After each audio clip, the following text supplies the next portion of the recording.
انسان ساده میتونه نفرین حس کنه. یه لبخند مصنوعی، دو تا چشم شیشه بی احساس، ولی زیر اون لبخند یه چیزی زنده است، یه چیزی که داره نگاهت میکنه. امشب قراره درباره 5 عروسک صحبت کنیم که یا از خودشون صدا در میارن یا موهاشون بلند میشه و عروسکایی که هیچ کس نباید نزدیکشون بشه. و در آخر یه چیزی نشونتون بدم که خودم با دستام ساختم، یه عروسک پارچه‌ای که شاید هیچ وقت نباید ساخته میشه.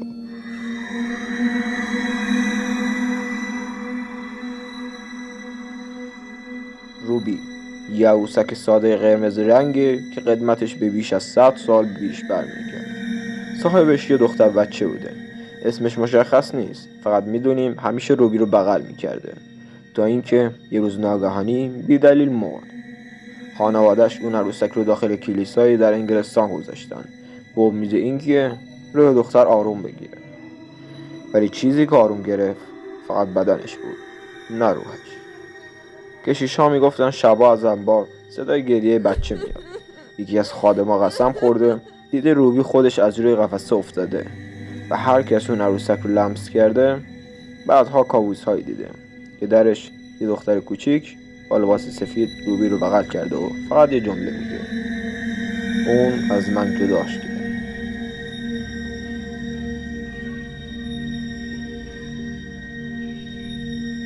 پگی از اون عروسک‌هایی نیست که فقط ترسناک به نظر میاد.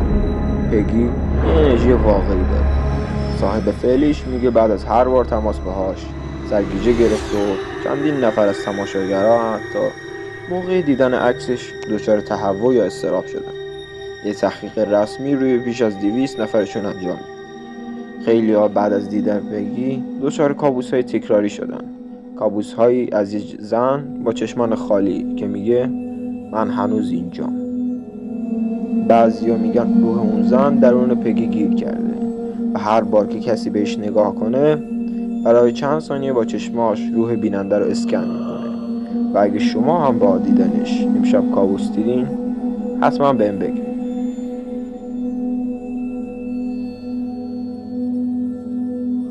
در ژاپن اوکیکو فقط یه افسانه نیست، یه واقعیت موضعیه. سال 1918 یه پسر کوچیک برای خواهرش این عروسک رو خرید، ولی دختر کوچیک بعد از چند ماه از دنیا رفت. خانواده‌اش عروسک رو به معبد دادن تا روح بچه در آرامش باشه. ولی چند هفته بعد موهای عروسک شروع کرد به رشد.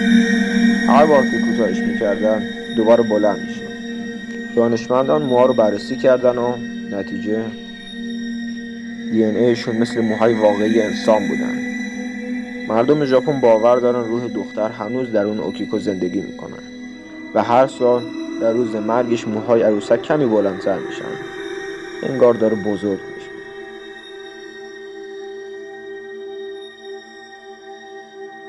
اسمش خودش همه چیز رو لو میده. Let me out.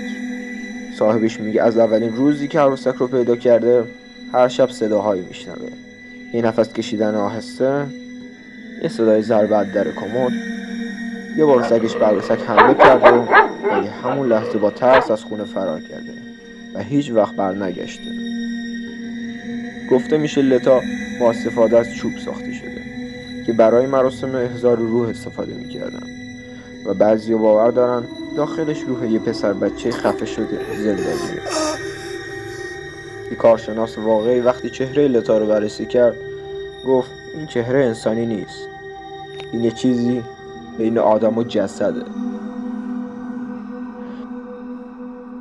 و اما معروفترین و شاید خطرناکترینشون رابرت، عروسکی که سال 1904 ساخته شد و تا امروز باعث 10 حادثه واقعی شده. صاحبش یه پسر بچه به اسم یوجین بود که همیشه باهاش حرف میزد. همسایه‌ها میگفتن از اتاقش صدای 2 نفر میومد، ولی وقتی در رو باز میکردن فقط یوجین بود. بعد از مرگش عروسک دست خانواده جدیدی افتاد.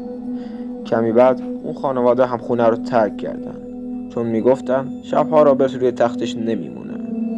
الان توی موزه کی وست نگهداری میشه با یه تابلو بزرگ که روش نوشته شده قبل از عکس گرفتن از رابرت اجازه بگیر، چون صدها نفر که بدون اجازه ازش عکس گرفتن یا بهش بی‌احترامی کردن بعدش دچار تصادف یا بیماری شدن و الان داخل موزه‌ای توی اتاق رابرت پر نامه‌های عذرخواهی مردمه.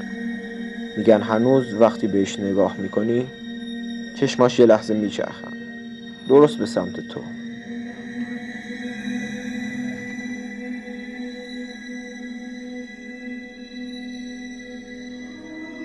ولی بین همه اینا یه عروسک هست که هنوز هیچ کس دربارش چیزی نمیدونه، چون تازه ساخته شده. یه عروسک پارچه‌ای که با دستای خودم دوختمش. یه چیز ساده، اما از لحظه‌ای که تمومش کردم یه حس بدی دارم. شاید چون دارم از قصد این اشیا رو میسازم، منظورم اون کتاب رستاخیز مردگانه که داخل این ویدیو بازش میکنم، یا این عروسک و چیزایی که نباید وجود داشته باشه. دارم یه کلکسیون ازشون درست میکنم که روز به روز داره کاملتر میشه. شاید یه روز این عروسک پارچه‌ای هم مثل اون کتاب رستاخیز مردگان خودش بخواد باز شه. اگه بخواید داخل ویدیوی بعدی یه طلسم از کتاب رستاخیز مردگان داخل عروسک بذارم و ببینم چی میشه، بهم بگی.